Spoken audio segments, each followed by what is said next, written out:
Coming up on the Amazing Art Show, robots in 3D.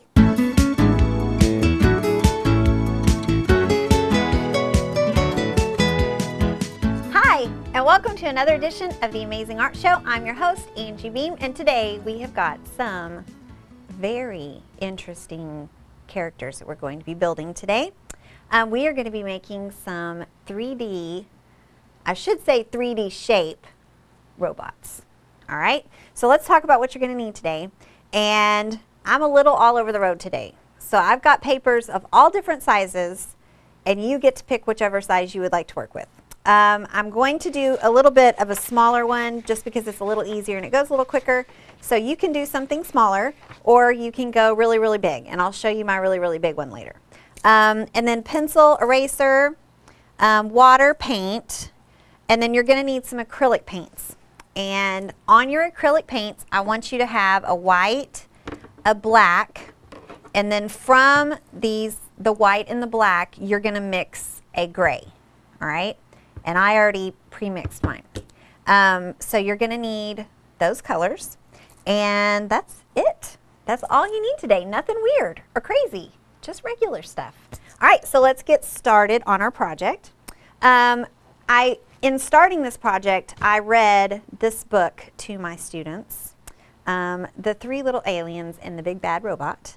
And it is, you might be able to tell just from the title that it is based off another story that you might have heard as you were growing up, The Three Little Pigs. So it's a very great story. If you've never read it, check it out at the library. It's pretty awesome. Not to mention, it gave us a really good picture to look at for our robot. So I'm going to kind of show you this page. So he's very interesting. He has got some nice kind of shapes going on his body, and that's kind of what we're going for today. All right? And you can get very creative. This particular one must have like incredible vision because he has got 5 eyes. So your robot might have 5 eyes as well. I don't know. That's up for you to decide. All right. So let's get started. Okay. My rules for your robot are this. I want you to create your robot, and my only 2 rules are that the body of your robot has to be either a cylinder or a rectangular prism or a cube. So you're going to be drawing that shape. I'm going to do a cylinder just because I like how it looks. I had a lot of my kiddos that did the cube shape. A lot of them did the rectangular prism going long ways up and down. And they looked awesome. All right. Now, once you have your basic 3-dimensional shape that you're going to be using, that doesn't mean that you can't add other things to it to make it into some other shapes. But I want you to start, your basic form is going to be one of those 3 shapes. All right. So that's one thing. The second one is that whatever legs and arms you decide to do, I want you to create joints. And you're going to do that by just a series of lines. And those are kind of going to be like our wires. All right. So think about anywhere where you have a joint. So shoulder, elbow, wrist, hip joint, your knee, your ankle. So you want to hit those. So whatever else you draw is fine, but you want to make sure that you've got those joints drawn. Okay. So I'll go over that when I get a little bit closer to it. Okay, so let's start out with just a sketch. And so I'm going to start out using, I'm going to do a very shallow kind of oval shape.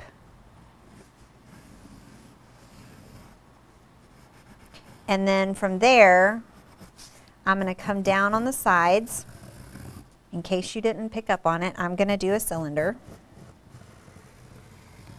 And one thing that my kids had a little bit of a hard time with was dividing your paper up appropriately so that you have enough room for a head, a body, and legs.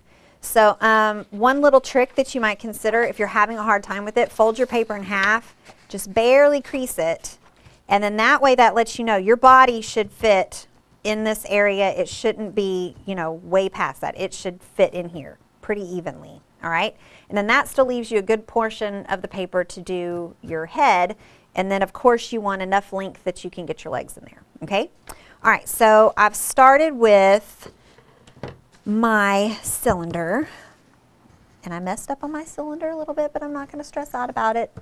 We're starting out in pencils so that if you need to erase anything, you can. Now, once I've got this main shape here, for whatever reason, I like to start on the body. So I'm going to come in here, and on my cylinder, I'm going to add some other details that are going to kind of cross here. And I'm actually going, mine is going to be a girl robot. So I'm going to add on to the side like a little skirt. And actually, because I'm doing that, the bottom part of this is going to get erased. And I can do, you know, a line that comes across here if I would like to. Don't have to. And I'm going to stop on that part for the moment. And then I'm going to come on up and I'm going to start working on my head. And remember when we talked about those joints, I'm also going to use that on the neck. So I'm just going to do a series of lines. Those are going to kind of be like our wires that kind of hook everything all up. And they have to go down into the cylinder because they have to hook into it somehow. So I'm kind of doing mine like that. And then my head, let me see here, what did I end up doing?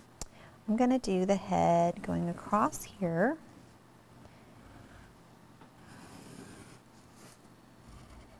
Should kind of like that. And then I'm looking over at what I did on my other one, so I can kind of do the same thing a little bit.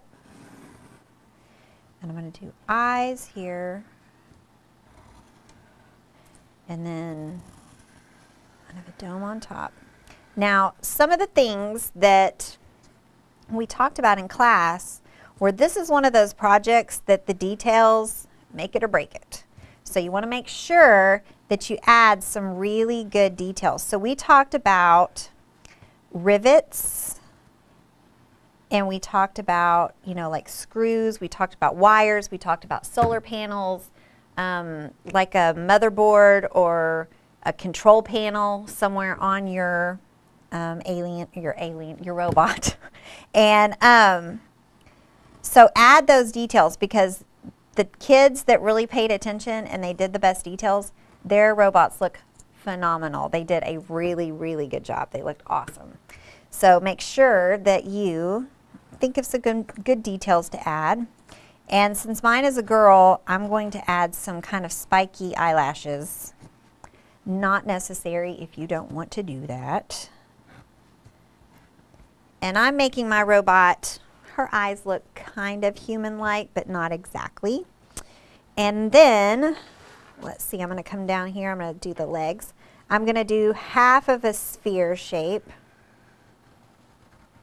So we're really using those geometric three-dimensional shapes. The top part of my leg is going to kind of look like a cylinder again. And then I'm going to start, here's my joint. So I'm going to do those lines again. And I'm going to come back in with another sphere kind of a shape. And then these are like her little boots. All right. And let's see. Knee. All right, now, once you get that done, you're going to need to go up to arms. All right. Now on your arms, my robot's kind of leggy. I made her legs very long, but that's because she's going to be a really fast runner, I think. And so I wanted to make sure that she was equipped with the proper tools. All right, so I'm going to go up here to my shoulder, and I'm going to do the joint that we talked about. So I'm just doing a couple of lines that come off here. And then I did mine where she kind of had these triangular looking shoulders.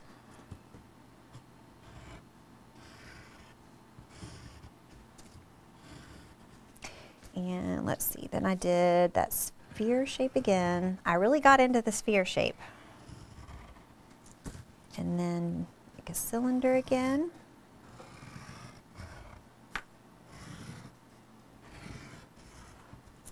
And then my joint again, so I'm doing those lines. And then the bottom part of her arm. And a lot of my kids made the arms identical on both sides. But y'all know I wouldn't do that. I want to make mine different. I don't want mine to look like everybody else's. So I made mine look a little bit differently. So on one side, she has, my little robot has got a hook, kind of an arm.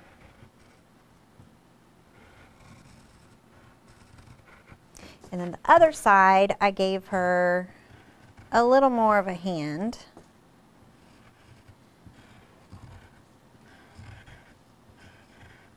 All right, so kind of got my basics down. All right, now, what really starts to make everything work is the details. So I've added a couple details, but I mentioned rivets, and some of my kids knew what rivets were and some of them didn't. And rivets are used on vehicles and big industrial type of things, airplanes, jets, and things like that. And it's it's kind of like a super high-powered screw, kind of. Instead of having the little lines inside like a regular screw where you put the screwdriver in there and screw like this, it's got like this little part where the tool fits over it and it zip, zip, zip really fast. So if you've ever seen like maybe a TV commercial where they're showing you they're putting together cars and they're like, zzz, zzz, zzz, zzz. It's kind of like that. So think about where you might like to do some rivets. So let me show you kind of what some rivets might look like.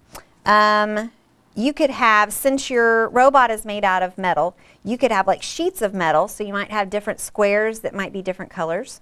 Or I think I'm just going to come in and I'm just going to do some rivets here. So all they are is just little circles.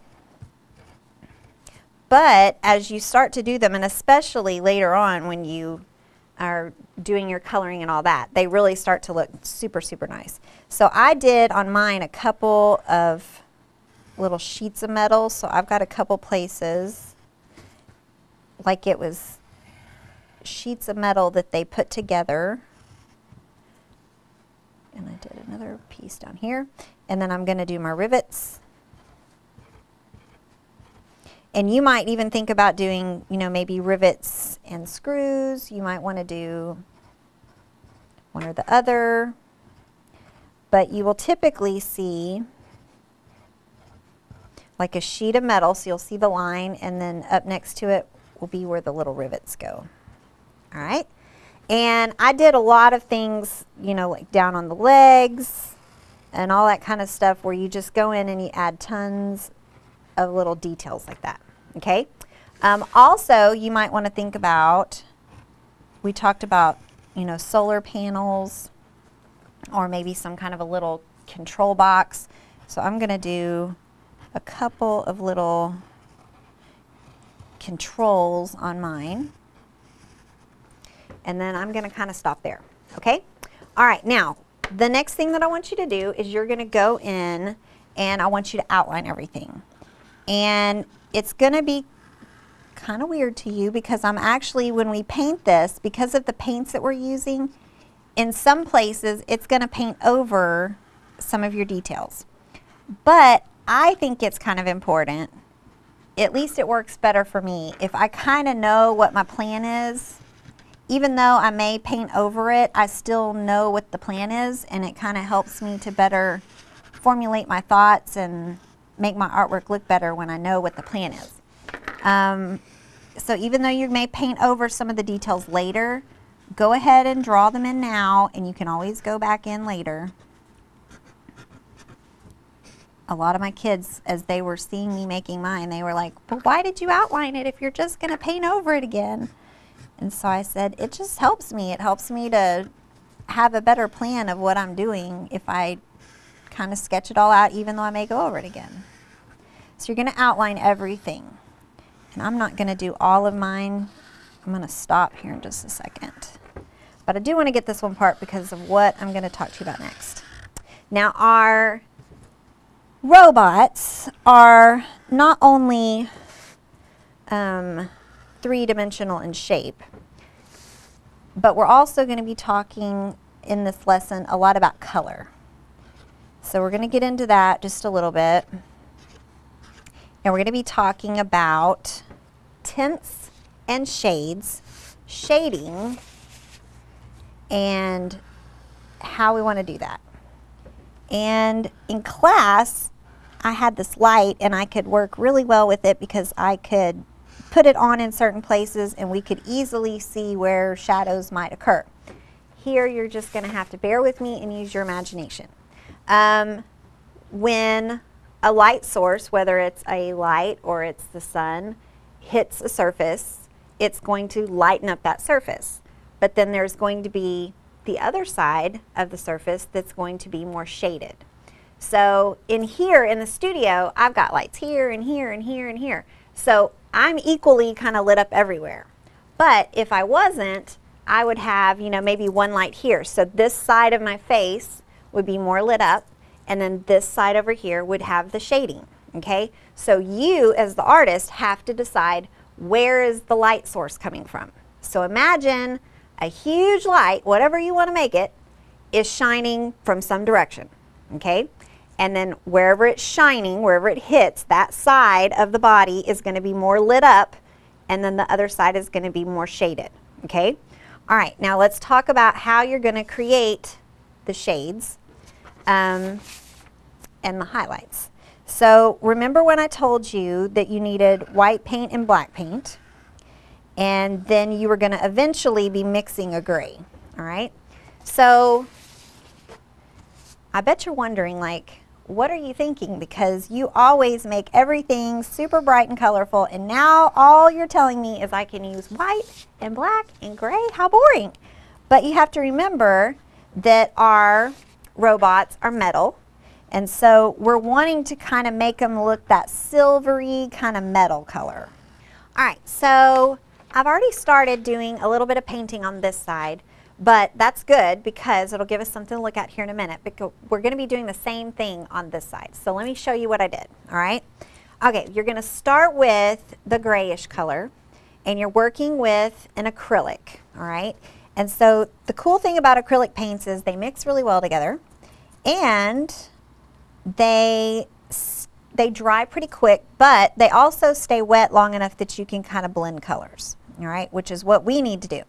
So I'm going to quickly cover just this whole little area here, and I'm going to go to the middle because the middle is kind of like my mark that's going to be the lightest. Remember how we said we were going to do the light in the middle? So I'm going to go right up next to that white, and I may not even have to touch that again. Okay, so I'm going to just fill in this. Okay, now once I'm here, I'm going to do something I never do, because I normally am like, rinse your brush, don't mix your colors. But today I'm going all out. I'm going in. I haven't cleaned. We're going in. I'm dipping straight into the black, not a ton of it, just a little bit, and I'm going to go straight to the edge of my paper, all right? And what's going to happen is the white that was left on my brush plus the black that I just put on my brush is going to kind of mix together, and it's going to give me a shade of my color, and it's going to create that shading that we're looking for. Now if you get it on there and you say to yourself, well, got a little bit of shading but it's not quite what I want, you can dip back into the black again, all right? So now I've got this going. So what I'm going to do now is I'm going to dip into my gray, the light gray, straight in. I haven't rinsed my brush, okay? And I'm going to go right beside where I just did my stroke of paint, all right?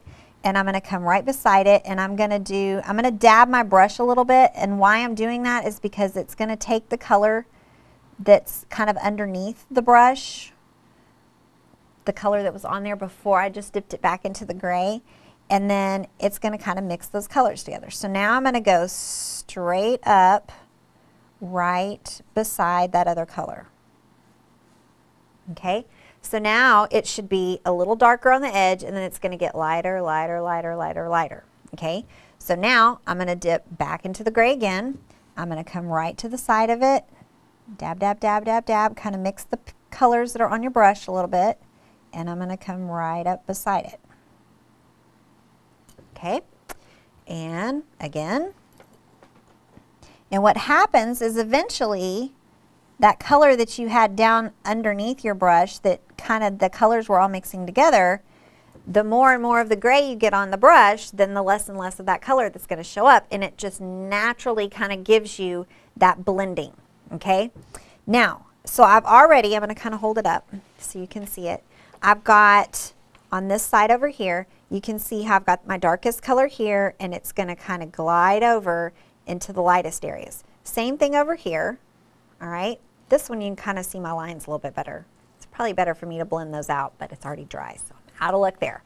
All right, now I could keep doing, adding a little gray, going beside, adding a little gray, going beside, or I can actually get to a point where I can just kind of leave it that regular gray that it was when we first painted it on. But what I want to do is I want to make sure that I end up with that highlight in the middle. Okay, so now I'm rinsing my brush really, really well. Anytime you're going to just be using pure white, you want to make sure you rinse your brush really well, because we don't want it to be, you know, kind of a, you know, a grayish white. We want it to be like a really stark white. So right here in the middle is where I want my highlight. So I'm going to come right here, and it's just going to be a really bright white, kind of a line here in the middle. Now, if you get this done and then you're like, I don't really like that because I think it's too white, dip your brush just a little bit into the gray, and you can come right beside it, and it's going to give you a tint of that color, and you can kind of blend it in just a little bit. All right, another little trick, rinse your brush really, really well. Dry your brush really, really well, like really well. I need more paper towels. And you can do a dry brush technique where your brush is dry and you just kind of blend your colors a little bit, and it'll kind of help you with not having these lines that I kind of ended up with on this side. Okay? All right, so now you can do this technique that we've just been talking about. You can do that on all of your other robot pieces. All right, it's up to you. But you don't have to. You may want to have areas where you just have a concentrated black color, or maybe you have a white color. All right, so I'm going to put this one to the side, and I'm going to grab my gigantic robot. Get ready. And we're going to talk about the last couple things. All right, so this is my robot. I'm going to stand it up in front of me so that you can see it a little bit. Can you see how we've kind of accomplished that metal look? It looks like the light shining on it. It's shiny. All right. Now I decided that on my robot I would do the blending technique that we just talked about, the color technique. I would do it on a lot of different pieces. So I did the arms. I did a little bit of the sphere shape. I didn't do a lot, but a little bit. I did it down on the boots and down on the legs a little bit. Of course, the middle of the body that we talked about. Up here on the top of the head, I chose not to. You can, but I didn't choose to. I wanted this to be a little separate from this and be very stark white with some black and some gray in the middle. All right? Okay, so your last step is going to be, now this was on like a huge rectangular piece of paper.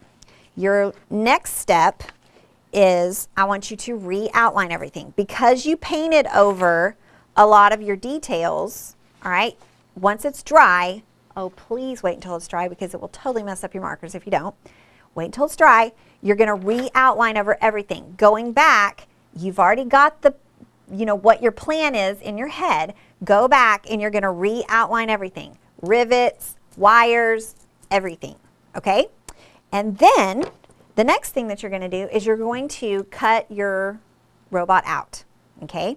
Now, My kids start flipping out when I start talking about cutting things out because they're, oh, it takes so much time and that, it's hard to do. And they've got their paper and they're trying to turn it and it's ripping and all this. So what I always do is take your paper, I'll show you on this one since I can't really on the other one, and I just start trimming off pieces that I don't need. So I just go, I kind of skim the edges and I just start cutting off pieces.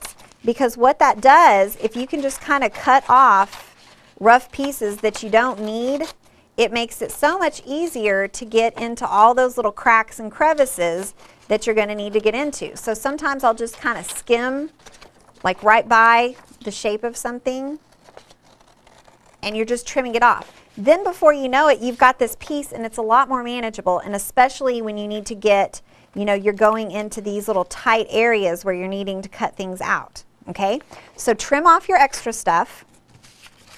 And the arms, you're going to end up with this paper that's in the middle that's kind of tricky. So what you're going to do is you're going to take it in your fingers and very carefully, you're going to take your scissors, kind of let your paper fold a little bit, and you're going to do a big old cut right there in the middle. Okay, once you get that, start trimming away the extra paper that you don't need.